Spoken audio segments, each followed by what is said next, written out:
production of premium quality wines. So basically, a month or two before the harvest, additional branches are cut off from the vine, therefore fruit which remains receives more resources from the soil and consequently it is increasing in size and quality. From that sort of fruit, further the wines are made. So basically we are decreasing quantity on expense of quality. This vineyard in front of you in the surrounded area is actually a private collection where more than 1,500 different varieties of grapes are presented. 400 of them are Georgian, the rest are foreign, and about 50 varieties are of unknown origins. That means we genetically do not know where they come from geographically, but we are still growing and using them for production of wines. You can see that at the beginning of every row there's tablet, which indicates a separate variety. So this is one variety, second, third, fourth, fifth, sixth, seventh, eighth, and so on and so forth. More, you said how many were Georgian? 400. 400. 400 Georgian. We'll take shortcut over here. Ayun pa ulit mga names. Savivani, Georgia, just Georgia. Grapes. Ano?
For example, this little structure of Georgia called Satsmacheli is usually made out of heavy oak wood, and this kind of structure has been traditionally used to squeeze the grapes. So the grapes are harvested, they're placed on the bottom, then people stand inside with their feet and they start smashing the grapes beneath them with their feet. So the sweet juice of the grape pours out from Satsmacheli right inside the qvevri, which is placed below. Qvevri is a Georgian term which signifies a giant clay vessel placed under the ground where Georgian traditional production of wine happens. So the difference between Georgian and, say, European technologies is that Georgians are fermenting wine with the pulp of the grape. Europeans, on the other hand, at least in pure method, are only using sweet juice for the fermentation without the pulp. And that's a very noticeable difference because pulp is giving wine darker color, stronger taste, stronger flavor, much more intensive aroma, more acidity and tannins. So basically the qualities of the wine are improving. That's why even if you make wine from single variety of grape, method of production will always make difference. Georgian wines are always stronger and darker, European wines are always lighter and transparent in appearance. So obviously this is not a real qvevri, it's just a decoration. You'll see the real vessels inside the storage, but basically after the fermentation and aging, you can take out wine for consumption and fermented pulp of the grape. Basically the remains of the grapes inside are not wasted, they're further used for production of jaja. You might have heard of that. Jaja is strong spirit made in a style of vodka. So these remains are taken out from qvevri, placed in this kind of kettle. Fire is ignited underneath, and under the heat remains as the pulp are evaporated. They go through the tube inside the barrel, where they're getting cooled down, go through distillation, and jaja is pouring from this point. So in this kind of homemade method, it is impossible to control the percentage of alcohol. So it can vary from 45 up to 80%.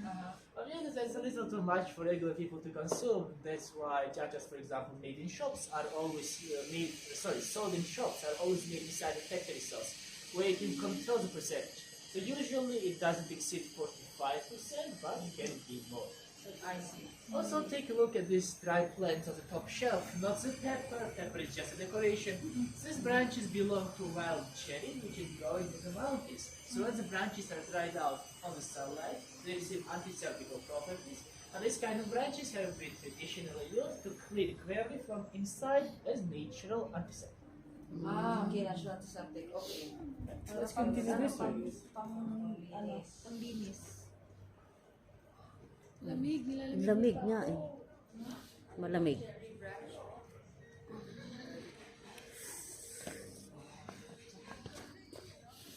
Very ano. Okay.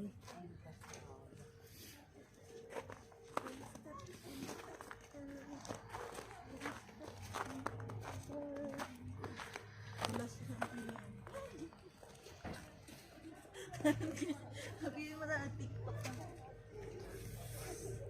Ano ng production ng wine. Nakita ko na yun.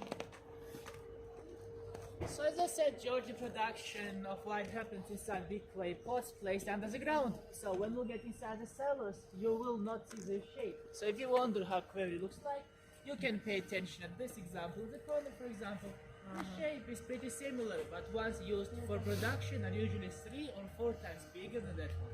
Okay. Sa baba. Okay. Oo, kasi ipapa-ferment pa nila yun. Fermentation.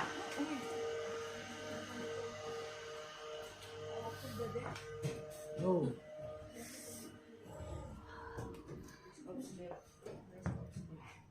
Please chop and sleep. Okay. Ay.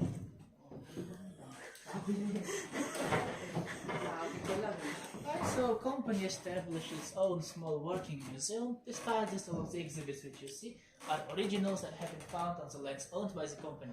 Examples on the right side are clay pottery which have been used for everyday winery, beginning with old examples here, finishing with later ones in the end. That black pot in the first exhibit on the bottom is actually the most ancient displayed here. It is dated somewhere from 4th to 3rd millenniums before Christ. So in total it is around 5 or 6,000 years old.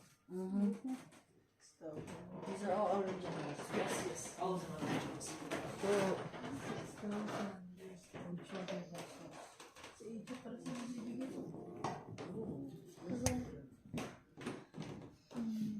Now take a look at these two vessels over here. They're interesting because both of them are connected with wine and religion.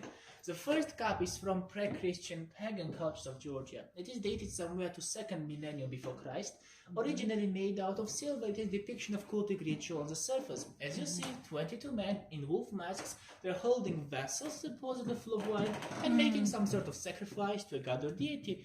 Unfortunately, we have very little surviving records about pre-Christian cultures of Georgia. We don't even know precisely what is going on this cup. But based on the style of the depiction, scholars assume it looks like Shumerian Mesopotamic culture, because we have surviving evidence on monolithic columns, which tell us about invasions of Assyrian king Tiglath-Pileser I in the lands of modern Georgia, somewhere in 2003 year before Christ. So during these invasions, they could have brought the culture which influenced the creation of the scum. The second bowl is already from Christian culture of Georgia, dated somewhere from 5th to 7th century AD. In front it is depiction of cross, which proves it was used for religious purposes. And if you take a look from the back side, you can see that the bowl depicting process of trading, the harvest of the grapes. You can see grapes themselves, some agricultural animals, humans, all based on this process. Original was made out of silver and afterwards covered with gold.